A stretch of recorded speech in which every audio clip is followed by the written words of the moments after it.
Hello बच्चा लोग, this is Gopal sir and welcome to Edu boosters. आप लोगों का बार बार कमेंट आ रहा था सर पीसी कल्चर पढ़ाइए, एक्वा कल्चर पढ़ाइए, तो हमने स्टार्ट कर दिया है। और टेलीग्राम पे जुड़ने के लिए लिंक एजू बूस्टर्स है, आप लोग टाइप करके वहाँ पे सर्च कर सकते हैं, टेलीग्राम में जा सकते हैं बेटा। इंस्टा का भी मेरे लिंक एजू बूस्टर्स ही है, तो आप चाहे जहाँ हमको सोशल मीडिया पर फॉलो करना चाहें एजू बूस्टर से फॉलो कर सकते हैं। फिलहाल में हम चलते हैं पीसी कल्चर की तरफ, इसके बाद हम एक्वा कल्चर भी पढ़ाएंगे। और पीसी कल्चर स्टार्ट किए हैं, कल हमने टेलीग्राम पे बहुत से बच्चों से डिस्कशन किया, बातचीत हुआ, तो उन्होंने अपने अपने टॉपिक को दे दिया है कि सर ये रह गया है तो पढ़ा दीजिए। कोई नहीं, हम सारे टॉपिक आप लोगों का कवर कर देंगे बेटा। चलिए देखते हैं पीसी कल्चर क्या है। पालन किसकी बात हो रही है? मछलियों की। पीसी मतलब होता है फिशेस से। एक्वा कल्चर में इसको भी हम ऐड कर सकते हैं, लेकिन ये स्पेशली मछली के लिए आ जाता है, इसलिए इसको अलग करके पीसी कल्चर कर दिया गया है। नहीं, हम अगर एक्वा कल्चर में डाल दे तो एक्वा कल्चर मतलब जलीय जीवों का पालन, उसमें ये आ सकता है, वहाँ भी कोई डाउट नहीं है। लेकिन वहाँ हमको पढ़ना है प्राण और पर्ल के बारे में, यानी मोती, घोंघा, इन सब के बारे में पढ़ना है। तो फिलहाल में हम पीसी कल्चर की बात करें। फिश कल्चर, इसकी ज़रूरत ही क्यों पड़ी? इसलिए ज़रूरत पड़ी कि लोगों ने पहले अपने शौक़ के लिए यहाँ वहाँ पॉन्ड बनाया, उसमें थोड़ी थोड़ी मछलियों को पालना शुरू किया। फिर इन्होंने देखा कि वो पलेटेबल था, यानी खाने में स्वादिष्ट था, इन्होंने भोजन के रूप में यूज किया, तो उसके आधार पे ये इसका पालन करना शुरू कर दिए।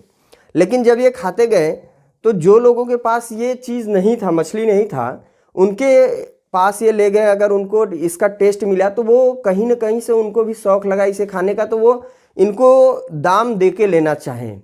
जब दाम दे के लेना चाहे तो जो लोग पॉन्ड में अपने पाले हुए थे, इनको ये चीज़ समझ में आ गया कि कहीं ना कहीं इससे बिजनेस भी किया जा सकता है। और फाइनली हुआ क्या कि इसको एक प्रोटीन के सोर्स के रूप में लोग यूज करने लगे और मार्केटिंग वैल्यू इसकी बढ़ने लगी, जिसके वजह से क्या हुआ कि लोगों ने इसे मार्केट में उतारा। जब मार्केट में उतारा तो इसकी प्रोडक्शन ज़्यादा होने लगी या कम होने लगी, इस पर्पस से लोग विचार करने पे विचार विमर्श करने लगे कि आखिर किया क्या जाए कि इसकी प्रोडक्शन भी हम दे पाएँ और बिजनेस वैल्यू भी ले पाएँ। तो मछली के पालन के बारे में इनको इसके लिए अध्ययन करना पड़ा कि मार्केट में अब हम लाएंगे मछली, सप्लाई करेंगे, बेचेंगे और इसको कमर्शियल लेवल पे उतार के हम पैसा भी अर्न करेंगे और अपने घर पे भी अगर भोजन के रूप में यूज करना है तो करेंगे। इस वजह से शुरुआत हुआ पीसी कल्चर का। पीसी कल्चर शुरू करने के लिए इन लोगों ने क्या किया, जैसे जो लोग पालन करते थे तो वो ये देखना चाहते थे कि कुछ हम छोटे से जगह में अगर हम पालन कर रहे हैं, पानी में पालेंगे, तो वो ऐसी वैरायटी पाले जो हर्बीवोर्स हो, उनको खाने के लिए हम कम चीज़ें दें और अच्छा पैदावार उस मछलियों से ले सकें, वो स्वादिष्ट हो, न्यूट्रिएंट मटेरियल उसमें ज़्यादा मिलती हो, क्योंकि उसी मछलियों की वैल्यू होगी जो खाने में स्वादिष्ट होगी और जिसमें प्रोटीनेशियस मटेरियल ज़्यादा होगा। जैसे आज के टाइम में आप लोग देखे होंगे, एक बांगुर बोली जाती है मछली, शायद वो मार्केट में बंद कर दी गई, बैन लग गया, क्योंकि वो कहीं ना कहीं डेंजरस था। और बहुत से ऐसे कार्प हैं, कार्प मतलब मछलियों का जो फसल के रूप में बोला जाता है, तो उसे कार्प हम बोलते हैं। पालतू जो मछलियाँ होती है जिसे पाला जाता है भोजन के पर्पज से या कमर्शियल लेवल पे बिजनेस पर्पज से, तो उसे कार्प बोला जाता है। चलिए बात करते हैं पीसी कल्चर है क्या। प्रोडक्शन ऑफ हाई वैरायटी, ध्यान देना, हाई वैरायटी यानी बहुत अच्छी अच्छी वैरायटी, विविधता हमको प्राप्त करने के लिए मछलियों की, ठीक है, high variety fish at commercial level. जब हमको इसके बारे में महत्व पता चला, यानी लोगों को महत्व पता चला, तो इन्होंने कमर्शियल लेवल पे इसको उतारा और उतारने के बाद इन्होंने समझा कि इसमें हमको अच्छी वैरायटी अब चाहिए। भाई एक ही वैरायटी की मछली वो बार बार लाएंगे तो लोगों को नहीं पसंद आएगा, इसलिए मार्केट में भी जाओगे तो डिफरेंट टाइप की वैरायटीज आपको मिल जाएंगी मछलियों की, हर किसी का दाम अलग मिलेगा। तो ये बिजनेस पर्पज से लोग करते हैं। हाँ, एक मैसेज हमारा यूट्यूब पे, क्योंकि हम कोई भी जीव को पढ़ाते हैं तो वो हम एजुकेशनल पर्पज से पढ़ाते हैं, ये हार्मफुल वो देने के लिए, स्पीच देने के लिए नहीं, हमारा वो कोई है कि जीव की हत्या के लिए हम पढ़ा रहे हैं। तो प्लीज़, क्योंकि हमारे एक वीडियो पे ऐसे स्ट्राइक आया हुआ था, रैट को हमने पढ़ाया था, तो प्लीज़ यूट्यूब से हमारा निवेदन है कि ये एजुकेशनल पर्पज से हम फीस को पढ़ा रहे हैं और वो एजुकेशनल ही है। यहाँ हम समझाएंगे उसको एज एजुकेशन, ठीक है, हमारा उसको कोई हार्म पहुंचाने का उद्देश्य नहीं है। चलिए आगे हम चलते हैं अपने क्लास की तरफ। बच्चा, ये यूट्यूब पे बताना जरूरी होता है, क्योंकि एक बार हमारे एक वीडियो पे आ गया था स्ट्राइक, तो हमको प्रॉब्लम झेलना पड़ गया कुछ दिन। चलिए बात करते हैं commercial level with the help of different kind of pond called PC culture. जब हम प्रोडक्शन करते हैं अच्छी अच्छी मछलियों की वैरायटीज का अपने बिजनेस पर्पस के लिए कमर्शियल लेवल पे, और वहाँ पे हम बहुत से प्रकार की तालाब का भी निर्माण करते हैं। अब बताएंगे इसमें आगे, हम तालाब बताएंगे कि कितने प्रकार के तालाब हम बनाते हैं जहाँ पे कई चीज़ें पाली जाती हैं मछलियों की ही। जैसे एक जगह पे उनकी ब्रीडिंग का होगा, एक जगह पे उनके टहलने के लिए होगा, तो ऐसे ऐसी चीज़ें वहाँ पे दिखाएंगे हर पॉन्ड में, कॉल्ड पीसी कल्चर। पॉन्ड की डिफरेंट डिफरेंट वैरायटी बना के डिफरेंट डिफरेंट एरिया बांट के वहाँ पे इन अच्छी अच्छी वैरायटी को पाल के अपने कल्चर लेवल से हम बिजनेस का अपना बढ़ा सके वैल्यू मछलियों से, यही है पीसी कल्चर। आई मीन कि पीसी कल्चर सीधे तौर पे ये कह सकते हो कि मछलियों का पालन ही कमर्शियल लेवल पे अगर हम कर रहे हैं तो वो पीसी कल्चर है। यहाँ पे आगे हम बात करें, एक लाइन आप यहाँ पे जोड़ दीजिएगा, ये चीज in India I mean Bharat में अगर हम बात करें, जो first of all the fish culture started, यानी पहली बार जो फिश कल्चर स्टार्ट हुई थी इन वेस्ट बंगाल। ये वेस्ट बंगाल में स्टार्ट हुआ था। मछलियों को वैसे भी बंगाल बोला जाता है ना, बंगाली मछली भात से जुड़े होते हैं तो वैसा कुछ बोला भी जाता है, और ये वेस्ट बंगाल दिया भी गया यहाँ पे कि पहली बार स्टार्ट यहीं पे हुआ था ये इसका कल्चर।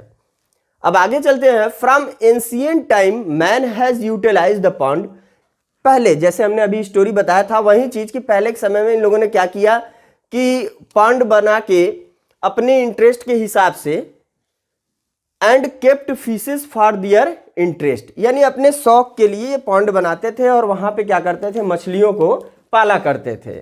लेकिन बाद में इनको पता चला कि ये मछलियां खाने योग्य भी हैं, इनको खाया जा सकता है, इसमें स्वाद है और बहुत सी न्यूट्रिएंट मटेरियल मिलती है। इस वजह से इन्होंने क्या किया कि इसको यूज किया अपने भोजन के लिए। आफ्टरवर्ड्स दे स्टार्टेड, यानी ये लोग क्या किए, स्टार्ट किए टू यूज इनको कैसे, फिशेस फॉर फूड, अपने भोजन के रूप में इनको स्टार्ट किए। जब इन्होंने एक दो बार यूज किया, इनको अच्छा लगा, इसका टेस्ट अच्छा लगा, इसकी वैल्यू समझ में आई, तो ये लोग क्या किए कि समबडी, यानी कि वहां पे कुछ लोगों ने ऐसा शुरुआत किया, केप्ट फॉर फूड, यानी इसको पालना शुरू किया अपने भोजन के लिए, एंड मार्केटिंग, और इसको बेचने के भी पर्पज से, क्योंकि लोगों को इसका स्वाद पता चला, इसकी वैल्यू पता चली, तो जो लोग पाले हुए थे वो इसको दूसरों को बेचना भी शुरू किए। और बाद में ये बढ़ गया एट अ कमर्शियल लेवल। जब इस लेवल पे पहुंच गया तो वो लोग एक छोटा सा पॉन्ड बनाए हुए थे, उसमें मान लो 1000, 2000, 10,000 इतनी मछलियां पाले थे, लेकिन इसकी वैल्यू इतनी बढ़ गई कि इसकी खपत बहुत ज़्यादा अब होने लगी। जब इसकी खपत होने लगी तो जो लोग पाले हुए थे अब उन्होंने सोचा क्यों ना इसके बारे में अच्छे से अध्ययन किया जाए और इसका अब थोड़ा प्रोडक्शन बढ़ाया जाए। क्योंकि इन्होंने इसकी वैल्यू के बारे में जब जाना तो अब यहाँ इन्होंने शुरू कर दिया इसका स्टडी, इस मछलियों का study, I mean physiology, morphology, behaviour, जिसको इथोलॉजी बोलते हैं। चलिए दिखा देते हैं आपको। एंड दे वांट, और वो लोग क्या किए, they want to more production, और ज़्यादा प्रोडक्शन करना शुरू कर दिए।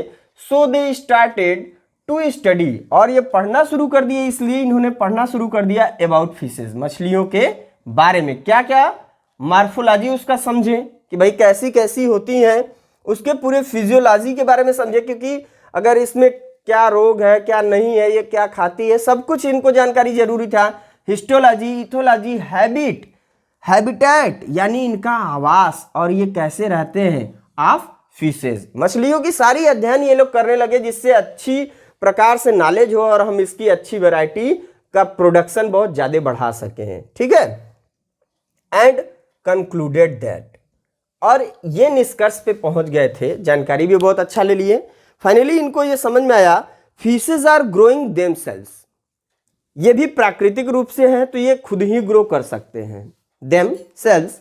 और दूसरे पॉइंट पे इन्होंने एक बात समझाया कि फिशेज आर ब्रीडिंग देमसेल्व्स, ये बच्चा भी खुद ही पैदा कर सकते हैं, इसमें कोई जबरदस्ती या जोर नहीं लगाया जा सकता। फाइनली ये सारी स्टडी के बाद कुछ ऐसी भी चीजें आई जिसमें बहुत ज्यादा बढ़ावा हुआ, वो भी दिखाएंगे आप लोगों को। चलिए अब आगे हम बात करते हैं एम ऑफ फिश कल्चर। इस फिश कल्चर का उद्देश्य क्या था? भाई मछली पालन का एम क्या था? पहला जो पॉइंट है, the main aim of fish culture is to obtain maximum yield of fish. यानी ये पालन करने की जरूरत इसलिए पड़ी कि भाई जहां पे मछलियां प्राकृतिक रूप से है ठीक है, लेकिन अगर हम पालन भी कर ले तो इनके नंबर को क्या हो सकता है, बढ़ाया जा सकता है, यील्ड कर सकते हैं, मैक्सिमम नंबर में हम फिश को प्राप्त कर सकते हैं। भाई अभी तक हम गड्ढे पोखर तालाब में जाते थे, जो 4 6 10 पा जाते थे, ठीक है, लेकिन जब हम खुद के पोखर में ऐसा पालन कर दे चारों तरफ, तो वहां पे हम हजारों प्राप्त कर सकते हैं, मछलियों को पा सकते हैं ना। तो इस वजह से इसका पालन हुआ। नेक्स्ट पॉइंट पे क्या था, टू ऑब्टेन, यानी फिर प्राप्त करने के लिए पलेटेबल, ये ध्यान देने वाली बात है कि स्वाद, लोगों को इसमें स्वाद भी मिलना शुरू हुआ, and highly nutritive fish flesh, यानी जो मछलियों का मांस था ये स्वादिष्ट भी था और इसमें पोषक तत्व भी पाए जाते थे। इस वजह से कहीं ना कहीं लोगों ने पालना शुरू कर दिया। ठीक है, चलते हैं नेक्स्ट पॉइंट पे, by production of fishing industry. ये ध्यान देना कि जो इंडस्ट्री लेवल पे इसकी वैल्यू थी इतनी बढ़ गई कि अब शुरू हो गया बाय प्रोडक्ट जो था। बाय प्रोडक्ट का मतलब क्या होता है, मछलियों के द्वारा तेल बनाए जाते हैं, उसके स्केल से बहुत सी चीज़ें बनती हैं, और उसके जो फ्लैश होते हैं वहाँ से भी कुछ चीज़ों को लेके मेडिसिन में यूज किया जाता है। मछली का तेल बच्चों को मालिश के लिए होता है, और भी चीज़ें यहाँ से प्रोड्यूस की जाने लगी। इसलिए जो इसके बाई प्रोडक्ट थे, बहुत से इंडस्ट्री में यूज करने वाले बाई प्रोडक्ट का भी काम आ गया। अब जब इसका भी काम यहाँ पे पड़ा तो भी उद्देश्य बन गया, एम क्या बना, पालने का। तो ये रही बेटा एम, और चलते हैं हम इसके आगे कुछ चीज़ें और जानते हैं। चलिए आगे चलते हैं। यहाँ पे हम फिर नेक्स्ट पॉइंट पे बात करेंगे क्वालिटीज़ ऑफ कल्चरेबल फिशेस। हमने इसके पहले देखा एम, यानी कि उस उद्देश्य क्या है पालने का। अब हम पालने के साथ साथ यहाँ पे इसकी क्वालिटी भी तो जानेंगे कि कैसी क्वालिटी है जो हम पालने जा रहे हैं मछली। भाई क्वालिटी पता होगा तो अच्छा लगेगा। द मेन अट्रैक्शन, यानी इसको पालने में जो हमारा मेन खिंचाव होता है, क्या होता है, fish culture is to obtain more fish. यानी हम इसको तभी पाल सकते हैं जब हमको ज़्यादा इसकी वैरायटीज़ मिलने लगे और अच्छी इसमें नॉलेज हो कि क्या हम इससे कमर्शियल लेवल पे कुछ कर सकते हैं या नहीं। So before starting this complicated program, क्योंकि ये कॉम्प्लिकेटेड का मतलब पानी में कोई खेती समझ लो करने के बराबर है मछली का पालन। और भाई हुआ तो अच्छा, नहीं हुआ तो सबकी सब पूरी ख़त्म हो गई। भाई जीव तो है, उसका पालन हम इसके बारे में खाली पढ़ के ही समझ सकते हैं ना, उसके नेचर में हम नहीं इन्वॉल्व होकर समझ सकते कि कैसे उसको रहना है, क्या करना है, लेकिन पढ़ के शायद बताया जा सकता है। So before starting this complicated, यानी उलझन भरा एक प्रोसेस है, ये प्रोग्राम है। It is important to know about fish, यानी कि यहाँ पे इसको पालने से पहले जानना बहुत ज़रूरी है फिश के बारे में। पर्टिकुलर फिश के खुद की जानकारी लेनी जरूरी है कि ये क्या खाता है, कैसे रहता है, तब तो आप अच्छे से इसमें सक्सेस रहेंगे, तब आप इसके क्वालिटी में इम्प्रूव कर सकते हैं। The culturable fish should have, यानी जो पालने वाली फिशेज होती हैं उसमें ये चीज़ें देखनी चाहिए या होनी चाहिए, क्या क्या, ability to feed on, ability to feed on, यानी उनमें एबिलिटी होनी चाहिए फीड ऑन नेचुरल फूड, ठीक है, आर्टिफिशियल डाइट, यानी नेचुरल जो उसमें हर्ब्स वर्ब्स हैं उसको खा के ये रह सकें, कुछ जो चारे फोडर वोडर दिया जाए उसको खा के ये रह सके। इसमें क्वालिटी होनी चाहिए। ऐसा ना हो कि उसको, जैसे होता नहीं, कुछ बच्चे को आप दूध दो तो पीता नहीं है और ऐसे सिकुड़ के ऐसा होता चला जाता है, तो वैसा नहीं होना चाहिए मछली में क्वालिटी। उसमें क्वालिटी होनी चाहिए कि जो मिले चुपचाप खा पी के अच्छे से पड़ी रहे, ये एबिलिटी होनी चाहिए, तब तो आप उसमें ग्रो करा सकते हैं। Consume small quantity of food for development, मतलब हम इसको बहुत ज़्यादा मात्रा में कुछ खाने पीने के लिए ना दें, लेकिन ये फिर भी अच्छे क्वालिटी में क्या हो, डेवलप करे, मछलियाँ अच्छी क्वालिटी में डेवलप करें। हर्बीवोरस इन नेचर, ये कैसी होनी चाहिए जो हम पालने जा रहे हैं मछली, हर्बीवोरस होनी चाहिए, शाकाहारी होंगी तो ज़्यादा बेटर होगा मांसाहारी के अपेक्षा। Able to tolerate sudden changes, यानी इनमें बहुत ही ज़्यादा ये ज़रूरी है इन क्लाइमेटिक कंडीशन। ये पॉइंट आप लोगों को याद रखना होगा, इनमें ही नहीं हम लोगों में भी होना चाहिए कि जो मौसम का परिवर्तन होता है उसके अनुसार अपने आप को ढालने की क्षमता बड़ी तेज़ी से होनी चाहिए। तो वही चीज़ इनमें होनी जरूरी है, able to tolerate sudden changes in climatic condition. मौसम अचानक अगर परिवर्तित भी हो जाए तो भी इनको लड़ने की क्षमता वहाँ होनी चाहिए। नेक्स्ट पॉइंट है फास्ट ग्रोइंग, यानी तेजी से ये बढ़ें, and live in ponds with other fishes, यानी जिस तालाब में हम इनको पाल रहे हैं वहाँ पे ये तेजी से बढ़ें, उसके साथ साथ ये दूसरे फिशेस के साथ भी आसानी से वहाँ बिना कोई डिस्टरबेंस के, I mean without any disturbance, ये ग्रो कर सके। यानी एक ही तालाब में हम 2-4 प्रकार की वैरायटीज़ को पाल के रखें जिससे एक से दूसरे को कोई प्रॉब्लम ना हो, ये दूसरे के द्वारा, आई मीन वहाँ पे जो भी वैरायटीज़ हैं उनके साथ इधर उधर रह के आसानी से रहें, कोई डिस्टरबेंस एक दूसरे को ना करे और ग्रो करे तेजी से। नेक्स्ट पॉइंट है able to resist against disease, यानी इनके अंदर एबिलिटी होनी चाहिए कि ये लड़ सके, रोगों से लड़ सके। अब ये क्वालिटी तो हुआ, मछली की क्वालिटी तो है ये कि उसमें ये क्वालिटी है कि ये रोगों से लड़ सकती है, तभी हम इनको पालें। अन्यथा ऐसी मछली ना पाल के रख दे कि जो डेली बीमार ही पड़ती रहे और हमारे पूरे तालाब की एक मछली पूरे तालाब को गंदा कर देती है, ऐसा टाइप का है ना। हाँ, तो वैसे ही एक, क्योंकि आजकल होता है ना कि एक अगर मछली है तो पूरे तालाब को गंदा कर देगी। अगर वहीं पे सारी मछलियां हम वैरायटी देख के रखें कि बीमार ही ना पड़े तो हमारी तालाब में प्रोडक्शन भी तो अच्छा होगा। नेक्स्ट है प्रोलिफिक ब्रीडर्स, यानी ये अच्छे बच्चे देने वाले होने चाहिए, समयानुसार अच्छे से संतानोत्पत्ति कर सकें। पैलेटेबल एंड मच न्यूट्रिटिव, यानी स्वादिष्ट और पोषक तत्व से भी भरे हुए होने चाहिए। भाई ये ध्यान देना कि ये इनमें पोषक तत्व भी भरा होना चाहिए। भाई हमारे चैनल पे जब लोग सब्सक्राइब करके भरे रहेंगे तब तो हम पढ़ाएंगे अच्छे से। जैसे इस मछली में पोषक तत्व होगा तब तो ये खाने योग्य होगा, जब इसमें है ही नहीं, कुछ दम ही नहीं है, तो ये बेचारा खुद ही वहाँ गिर भर आ जाएगा। जैसे हमारे चैनल पे सब्सक्रिप्शन ज़्यादा रहेगा तब तो हमको पढ़ाने में मज़ा आएगा। तो सब्सक्राइब कर दीजिए और अच्छा लगे तो कमेंट जरूर बताइएगा करके। नेक्स्ट पॉइंट बात करेंगे टाइप्स ऑफ कल्चरेबल फिश, यानी जो हम पालते हैं मछलियों को या जो पाली जाती है वो मछलियों की टाइप कितनी होती है। तो 3 टाइप से स्पेशली जाना जाता है। एक होता है indigenous or native fresh water fishes, I mean जो मेजर कार्प, रोहू वोहू ये सब होते हैं जो नदी तालाब ये सब में पाए जाते हैं, फ्रेश वाटर फिश। एक होता है marine water fish, I mean salt water fishes. एक है exotic fishes, I mean minor carp, जो इम्पोर्टेड होते हैं कहाँ से, बाहर से, जैसे चाइना, जापान, इन सब जगहों से, रूस, कोरिया, पाकिस्तान, श्रीलंका, इन सब जगहों से क्या होता है कि जो इंपोर्ट करके मछलियाँ लाई जाती हैं या दूसरे देशों में भेजी जाती हैं वो होती हैं एक्जोटिक फिशेस। चलते हैं हम आगे बात करेंगे, नेक्स्ट पॉइंट पे बात करेंगे बच्चा। तो चलते हैं आगे, यहाँ पे हम बात करेंगे बच्चा, तो देखेंगे हम कि types of culture in India. ये जो types of culture in India है तो स्पेशली आपको बता दें कि इंडियन जो वैरायटी है मेजर कार्प को ही बोला जाता है। Have proved to be the best culturable fishes, जैसे रोहू ये सब होते हैं, सौर है, टेंगरा, बांगुर, इन सबको पाला जाता है।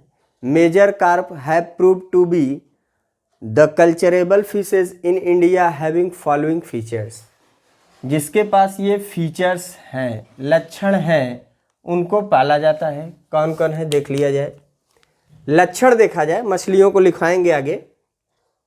कार्प्स फीड, जिसको पाला जा रहा है, कार्प्स उनकी बात हो रही है। कार्प्स फीड ऑन जू, छोटे छोटे चिड़ियाघर को मत बोल देना, जीवों को। फाइटोप्लैंक्टन, यानी छोटे छोटे पौधों को और छोटे छोटे जंतुओं को खाते हो, कीड़ मकोड़ों को और प्लैंक्टन्स को खाते हो। फाइटो चाहे जू प्लैंक्टन्स को ये खाते हो।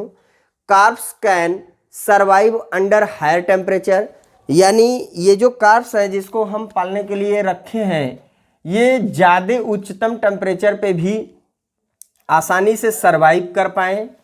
इसके साथ साथ टर्बिड, TURBID, टर्बिड वाटर यानी तंग वाटर। तंग जल मतलब क्या होता है, जिस पानी में उथल पुथल या बहाव होती रहे उसमें भी ये आसानी से ग्रो कर पाए। ठीक। Carps can tolerate oxygen variation in water, यानी ये आसानी से सह पाए, टॉलरेट कर पाए ऑक्सीजन की जो वेरिएशन होती रहती है, उतार चढ़ाव पानी में अगर हो रही है तो उसको भी ये टॉलरेट करके आसानी से वहाँ रह पाए, ऐसे कार्प्स होने चाहिए। कार्प्स हैव फास्ट ग्रोथ, तेजी से वृद्धि होनी चाहिए, growth rate. Can attain good size and weight, जिसमें अच्छी साइज और वेट होनी चाहिए। Carps can be transported from, और इनको ट्रांसपोर्ट किया जाना चाहिए from one place to another place easily, यानी ये कार्प्स कैसे हों जो हम एक स्थान से दूसरे स्थान तक आसानी से ले जा सकें, ऐसे इनमें लक्षण होने चाहिए। और ये मेजर कार्प जो होता है उसमें ऐसे लक्षण होते हैं, इसलिए मेजर कार्प प्रूफ कर दिया गया कि यहाँ का कल्चरेबल फिश है। ठीक। The flesh of the carp is mostly palatable and much nutritive, यानी जो मेजर कार्प है जो पाला जा रहा है इंडिया में, उसकी जो फ्लैश है, मांस है, वो कैसी है, स्वादिष्ट और पोषक तत्व से भरी हुई है। नेक्स्ट बात करेंगे एक्सटर्नल फीचर। एक्सटर्नल फीचर, ये मछली की एक्सटर्नल फीचर नहीं, अभी आप सब कह रहे होंगे कि सर यहाँ फैक्टर लिखा है, फीचर फीचर बोल रहे हैं, हाँ बता रहे हैं। एक्सटर्नल जो फीचर हम बात कर रहे हैं, जो इस मछली के साथ साथ वो इन्वायरमेंटल इफेक्ट जो मछली को प्रभावित कर सकता है, तो वो होता है एक्सटर्नल फीचर। अब उस एक्सटर्नल फैक्टर को हम बात करें, external factor affecting fish culture, यानी वो बाहरी लक्षण जिससे मछली प्रभावित हो जाए। कोई भी जीव है तो वो किससे प्रभावित होता है, एयर, वाटर, टेम्परेचर, इन्हीं चीज़ों से प्रभावित होगा। तो मछली के लिए भी यही चीज़ है कि इनको भी there are many environmental factor affect the fish culture, यानी मछली पालन में बहुत से ऐसे कारक हैं जो प्रभाव क्या करते हैं, प्रभावित कर देते हैं, मत्स्य पालन को प्रभावित कर देते हैं। बहुत से ऐसे कारक हैं, क्या क्या हो सकते हैं, number of factors are, temperature हो सकता है, लाइट हो सकता है, बारिश हो सकता है, वहाँ का जल, वो जल कैसा है वो डिपेंड करता है पालन में, फ्लड हो सकता है, भाई उसमें ज़्यादा उथल पुथल होगा तब भी तो मान लो उसमें क्या हो रहा है कि पानी का बहुत जोर से झोंका उठ रहा है, गिर रहा है समुंदर की तरह, तो वो थोड़ी ना बर्दाश्त कर पाएंगी मछलियाँ। वाटर करेंट यानी उसकी स्पीड, टर्बिडिटी यानी उथल पुथल जल में ज़्यादा ना हो, ऑफ वाटर, डिजीज उसमें बीमारियाँ जल में ऐसी कोई वो ना हो कि रोग उत्पन्न करने वाली हो, टॉक्सिक पॉल्यूटेंट जहरीला कोई पदार्थ उसमें ना हो, पीएच उस जल की अच्छी हो, हार्डनेस एंड सैलिनिटी यानी जल में कितनी सैलिनिटी और हार्डनेस है ये भी डिपेंड करता है। अब प्लस में डिजॉल्व ऑक्सीजन, डिजॉल्व ऑक्सीजन आप लोगों को नहीं समझा है, ये बता दे रहे हैं, ये जैसे आप लोग पढ़े हुए BOD और ये एक पढ़ते हो DO, तो ये डिजॉल्व ऑक्सीजन होता है और ये होता है बायोलॉजिकल ऑक्सीजन डिमांड। तो ये वाटर के अकॉर्डिंग ही पढ़ा जाता है, इसलिए बायोलॉजिकल ऑक्सीजन डिमांड से ही डिजॉल्व ऑक्सीजन, उस जल में जो ऑक्सीजन की घुलनशीलता है यानी कितने अमाउंट में है, कितना नीड है, वो रोल बता रहा है। Play a vital role in fish culture, यानी कि एयर, वाटर, टेम्परेचर, सॉइल, जल की उथल पुथल, उसमें ऑक्सीजन की मात्रा, उसकी पीएच, उसका करेंट, पानी में जो भी चीज़ें हैं वो सारी चीज़ें प्रभावित कर रही हैं किसको, मत्स्य पालन को। तो मत्स्य पालन में सबसे ज़रूरी है इन चीज़ों को भी देखना। अब इसके आगे की हेडिंग बहुत सारी है, हम सिस्टम से 2-3 लेक्चर होगा उसमें कंप्लीट कर देंगे बेटा। हमने बात करके आप लोगों से शुरुआत किया है लेक्चर का, आई होप आप लोगों को अच्छे से समझ में आएगा। एक दिन में ही पूरा झोंक देंगे तो क्लियर नहीं हो पाएगा बेटा, इसलिए पार्ट में हम करके आप लोगों को कंप्लीट कर देंगे pisciculture then aquaculture. अगर वीडियो अच्छा लगा हो तो प्लीज़ हमको कमेंट बॉक्स में ज़रूर आप रिप्लाई दें। Thank you for watching my video. अगर नए हैं तो सब्सक्राइब करिएगा और जितने लोगों को शेयर कर सकते हैं शेयर करिए। Thank you.